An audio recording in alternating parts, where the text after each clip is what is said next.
All right, so this week in review, Da, da, starting with da, da, Monday da. Night Raw. No. Starting with Monday Night Raw. So, of course, we get the usual authority promo. This time, Triple H comes out and says that he's back because he's been gone for, I guess, ever since the go home show for Extreme Rules. Yeah, you're back. Yeah. I can see it. um, what else? Then we get the whole Kane and Rollins bickering back and forth You guys are with acting each like other. children. And then Triple H throws down at Kane that if he does not help Rollins or Rollins loses at Payback, loses the championship at Payback, then Kane is out of a job. Of course, that's why he said it. Okay, it doesn't matter if for Kane saying it doesn't matter if I get fired. Costing him the match anyway. Yeah, because Triple H threw that stipulation on him. And then that led to Triple H making matches with all four participants in the Fatal 4-Way. Then Ambrose's match would come on first against J&J Security. And of course, Dean Ambrose would come out to win, and of course, I guess they put him on first because they believe like people wanted to see him that much because He was they were red hot. well, yeah, and plus White hot. they were in his hometown of Cincinnati, so Which that state? Ohio. Cincinnati, Ohio. Oh wait, it's not where the Crimson Chin is? Is it? I don't know. Oh, Yeah, I don't know. that was a fairly odd parents reference because Yes, I know that was a fairly odd. yes, because that's where the Crimson Chin lives, in Cincinnati. I guess Cincinnati. Really? Did they ever say Cincinnati? Or No, am I the just name making of the that city up? is called Cincinnati.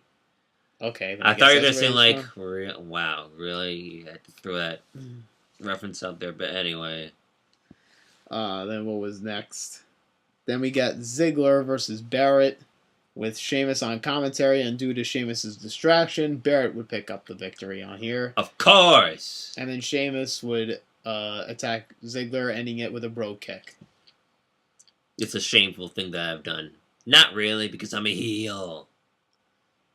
Yeah, I mean this feud has been like pretty. Feud has been pretty good like since it first began, but I think it's gone downhill a little bit. What do you mean? Sheamus is not that brutal? Well, I mean with this or intimidating? with this Raw in general, I think this started to go downhill because then we got like the usual thing where the face like a guy is on commentary and the guy he's feuding with is fighting in the ring, and then the guy on commentary distracts the guy in the ring. Then the guy in the ring loses, and then the guy on commentary comes and beats up the guy. So it's usual, and just seems kind of boring. Yeah, it just seems like they went back to the boring like usual formatting. Sometimes I think I'm too harsh with these trailers, but then I watch Raw. And then you knew you were completely right. Then we got Eric Rowan versus Fandango, and Rowan got the win, and both Harper and Rowan, I guess, started beating the crap out of Fandango. Oh yeah, so that could pretty much signals, hey, we're bringing the band back together, the Wyatt family. We should have never separated. I'm sorry for leaving you guys. I'm sorry I fixed you and set you free. I still don't understand like why now they're being you should have never done that. You should have never done that. Yeah, I know. I like all of it doesn't make sense, and I'm feel sorry for Fandango, but they're trying real hard to like bring his trend back from 2013. Yeah, like, but you can't bring a trend back. Like this stuff doesn't. You can't force this stuff to happen. It has to be natural. Exactly, and they bring it back like this. With all the great superstars Vince McMahon didn't bother to develop in 2014 until now, except Fandango's. Except the development is failing for Fandango, so might as well abandon ship. Woo, woo, woo. Might as well. Yeah. Does the Hindenburg ring any bells? was.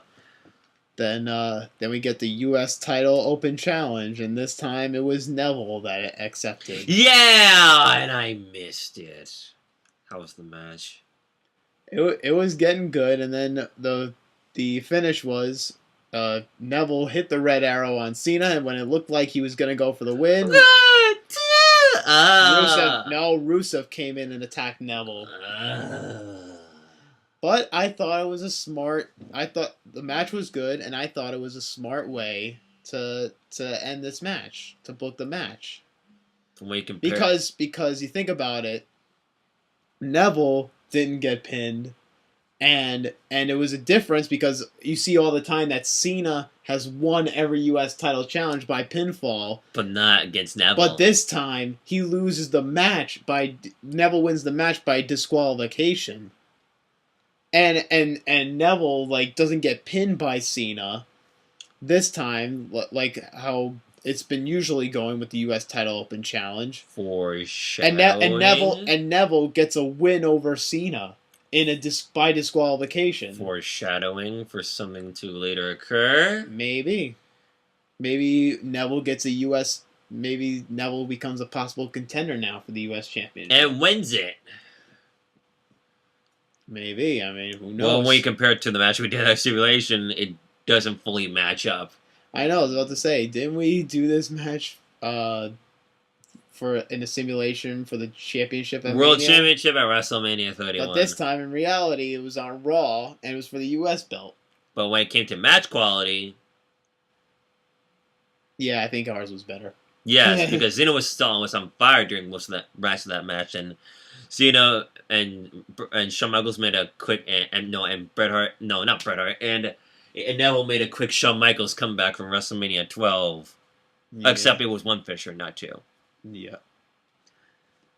Then what was next?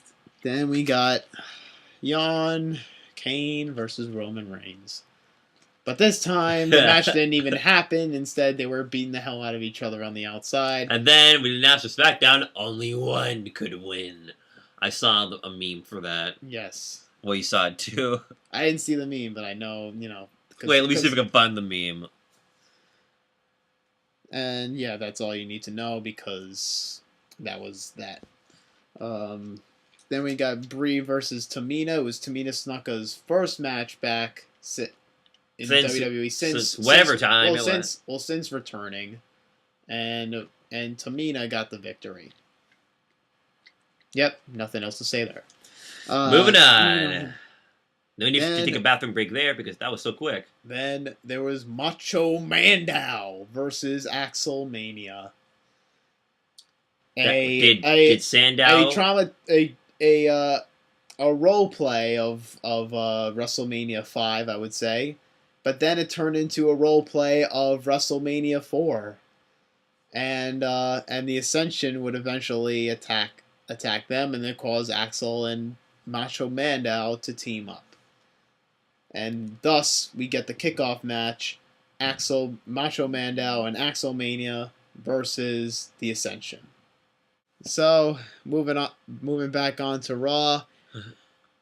Daniel Bryan came out to relinquish the Intercontinental Championship because of his injuries.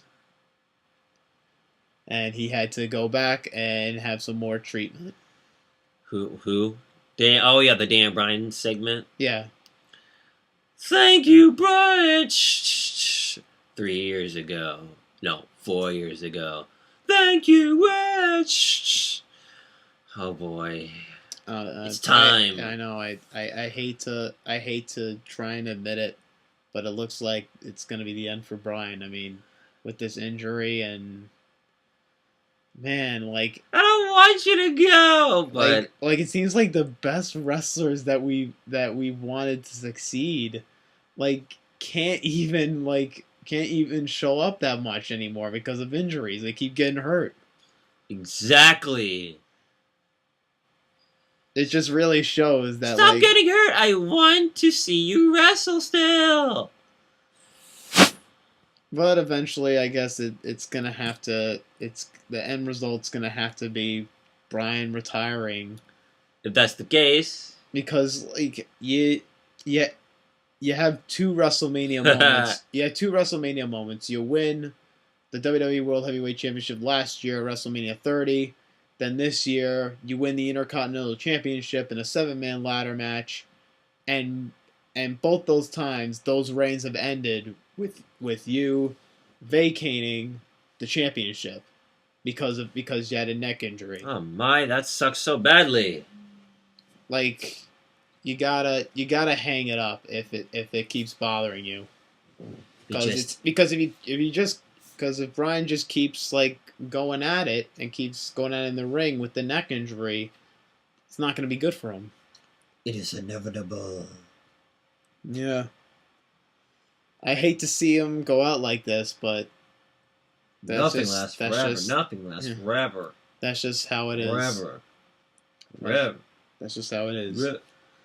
Then we get Big E versus Cesaro 1-on-1, and Cesaro gets the victory. Huh. Okay, cool.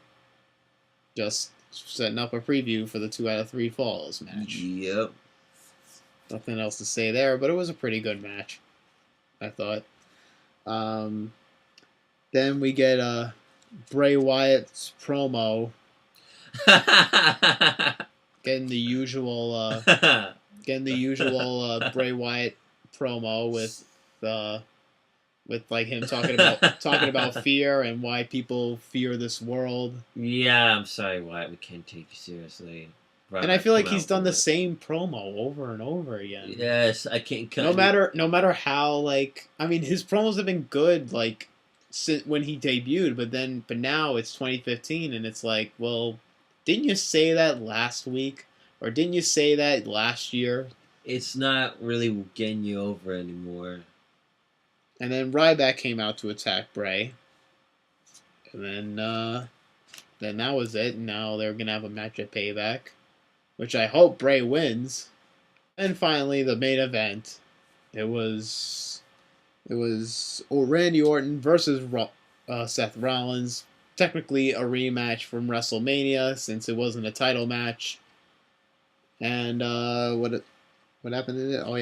Oh yeah, we get the usual J&J run-in interference, and Orton wins by disqualification. Nobody cares. Why you gotta keep having J&J interfere in this? Like, it's really repetitive. We need them to help interfere, but it's not. Yeah, but it's like it's the same J&J interference over and over. Like, you know, it's not doing anyone any favors. Like Flair and Evolution didn't help Triple H that much, like J&J did. Triple H held his own. That's because he's Triple H. Well, not saying Triple H never had help when he was in Evolution. Definitely Flair, Orton, and Batista helped him a lot, but they didn't come out all the time like J&J Security did. Yeah. Imagine if they really got to limit how many like can they not come out every single main event that Rollins is in? Imagine if in 2001 the Evolution from 2001 it was like, Triple H attacks. I believe he attacks Jericho with the sledgehammer, and then he cracks his quad. Evolution come out and help me finish the match. No.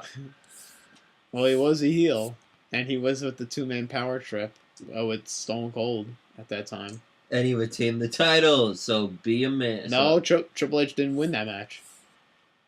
Because it was Jericho and Benoit versus Austin and Triple H for the tag titles, and Jericho and Benoit won. They made Critical Tap Out. Kurt Angle. No, I meant Stone Cold Tap Out. No, they made Triple H Tap Out. No one tapped. Like, the finish was Triple H accidentally hit Austin with the sledgehammer, and then either Jericho or Benoit, I guess it was Jericho, capitalized and pinned Austin 1, 2, 3. Alright, well, there definitely was no Codebreaker back then, so I guess it had to be... What finisher did Jericho have that wasn't also Jericho back with him? Well, Lion Salt. That was a finisher. Yeah, I thought that was a signature. Well, today is his signature. Back then, that was one of his finishers. Wow, didn't even know that. Back then, his signature was the triple power bomb. Yes, that's in WD13. Yeah. And that was Raw. It wasn't the best go home show, but it was alright. But it was the same. It is what it is. It was the same old Raw, just to say. Same old Raw. And then we got NXT. So, first match of NXT, we got Solomon Crowe versus Baron Corbin. And Baron Corbin got the victory, and then Rhino came out to attack him. No. Rhino came out to attack him because apparently at NXT TakeOver it'll be Rhino versus Baron Corbin. Oh yeah, NXT TakeOver Unstoppable. Oh yeah, we gotta do predictions for that. I guess we'll do predictions for that after this. What? This week in review. Then Sasha Banks took on a jobber. I think it was blue pants, except she had black shorts this time, so they called her black pants. Shorts. Wait. No, I think it was black shorts. Oh yeah, of course. But Sasha Banks got the victory, of course. NXT crowds, why are you so good? But not in this case. Then what else? Then we got Carmella versus Alexa Bliss. And then Alexa Bliss got the victory because the NXT Tag Champs, Buddy Murphy and Murphy? Yeah, and Wesley Blake. No, that's not what happens when you somehow take both the body of Eddie Murphy and Buddy from Air Bud and those other movies and put them together. No, that's not the result. Definitely not. And they wanted to hit on her, and Carmella was like, "No, my boys at TakeOver, Big Cass and Enzo Amore are gonna beat you for those tag belts." So that was pretty much it. And they said there'll be one word to describe you two: SAWFT, soft. And you can't learn that. No, I teach that. Yeah. Then there was the last match before the last promo. It was Tyler. The match before the last promo. Well, because there was a promo afterwards with Zayn and Owens to close the show.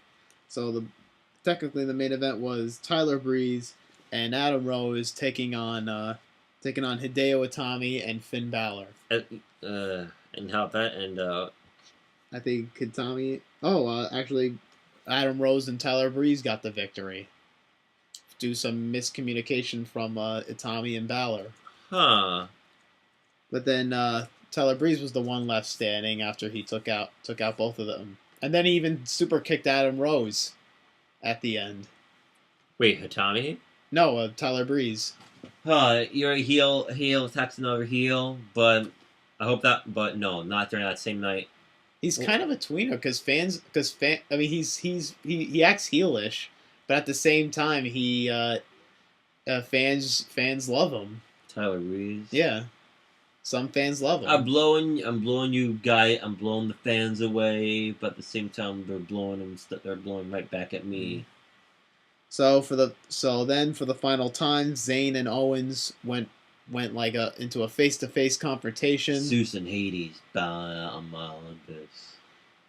But they weren't fighting. They were just Zayn wanted to get the real explanation on why Kevin Owens betrayed him, but then Owens just walked away from him. Zayn kept mentioning, "Is it because your kids think I'm better than you? Is it because your kid wears a Sami Zayn t-shirt instead of Kevin Owens t-shirt?" I didn't even know he was a dad. Wow. Kevin Owens, look, he's been saying it a lot on NXT. Why he did what he did. He said the NXT. I'm here for one thing and one thing only, is that the NXT title. I'm not here to make any friends, and I want that championship because it means a better life for my family. That's one of the reasons why he said. So many people are getting families at younger ages. Kevin Owens is I think in his early 30s. Oh, I thought it was in his 20s. No, maybe late 20s or I'll look early up the 30s. age. Yeah, I guess look it up. So then Kevin Owens well, finally says, it doesn't matter. All that doesn't matter. What matters is that NXT Takeover, Unstoppable. I'm gonna put you down for good. Well, let's see what happens. Well, yeah. Wait, when is NXT Takeover? Unstoppable it's Wednesday. This Wednesday. Okay, fine. We substitute NXT for pay per view, but all right. Then we go on to SmackDown. Yay! Non-exciting Nope. yay. Non-exciting yay. It started off with Ambrose cutting a promo, talking about how he stands alone. Isn't that Which was Isn't that Batista's line? no, he walks alone. Oh yeah. But then Roman Reigns came out to address the ending of Raw, which was Ambrose giving him dirty deeds. And then Reigns goes, "All right, I get you, but we're friends. We're friends still. We're friends tonight. At Payback, we're at Payback. You're not going to be my friend. We're going to be going at it." But then Kane came out, and then he said that Dean Ambrose is going to be in a match against Sheamus right now. And what do you know? Dean Ambrose got the victory over Sheamus. No questions there or no discussion there because Ambrose, I guess he needed that win because he's on the higher card, and I guess just to prove further that he may be walking out the champion at Payback, which obviously is not going to be the case. Then Rusev had his own promo saying that of course he's going to make Cena say "I quit," which is obviously not going to be the case. And over he kept replaying Cena saying "I quit." Because there was strategy where you just take a recording and then you have maybe because like there was on Raw before the U.S. title open challenge that he when he was cutting one of his promos saying "I quit" and he said "I quit." And Rusev just replaying it over and over and over on SmackDown. What's going on with Rusev? He's obsessed with you wanting to quit. Rusev, I may be your opponent, but you really have but I think you're having a problem right now. I don't have a problem. Yes, you do. Just relax and wait for the match. Then you'll be seen again. He has to go with to "I Quit Anonymous." I Quit Anonymous. I Quit Anonymous, like Alcoholics Anonymous. He's obsessed with making people say "I quit." Then we get Rollins versus Ryback 1-on-1, and it was supposed to happen. Ryback came down to the ring, but then Bray Wyatt attacked him while making his entrance. And then Ryback still was like, "I don't care, ring the bell. I want to face Rollins." But of course, Ryback wasn't 100%, and that cost him, and Rollins would pick up the victory. Nothing else to say? What? Rollins win over Ryback? Nah, it's the world champion. Yeah. And plus, since Ryback lost, that's definitely going to confirm that, hey... Well, actually, no, it doesn't fully confirm that, hey, that Ryback's going to win. It doesn't fully confirm that. No, that doesn't mean he's going to beat Ryback, but he should beat him after... Because this is like his first pay-per-view match, Bray Wyatt, after his loss with Taker at Mania. And then Kofi Kingston defeated... Oh, no, it was Tyson Kidd. I'm sorry. Tyson Kidd defeated Kofi Kingston 1-on-1 to help further, hopefully, have us hopeful that Tyson Kidd and Cesaro will win at Payback, which is not going to be the case. But it was an alright match. Then we had a NXT Relive It as Neville faced off against Bo Dallas. And Neville got the win, just like at the first NXT arrival. Any thoughts? What was the last part? Neville versus Bo Dallas in NXT Relive It. Oh yeah, they can play in 2K15. Yep. NXT Arrival, where they had that ladder match for the NXT title. And one real out the ladder, and then we get a new champion. Yep. Then the main event, it was Kane versus Reigns, so the match had to end by pinfall or submission. There were no countouts, no disqualifications. And it was pretty watchable for what it's worth, but nothing special. It was kind of the same. Reigns was going to win. So, yeah, that was it for SmackDown. For more, I thought we were still on NXT, but no, that was SmackDown. Yeah, there was nothing else to say about SmackDown, so we had to plow through that.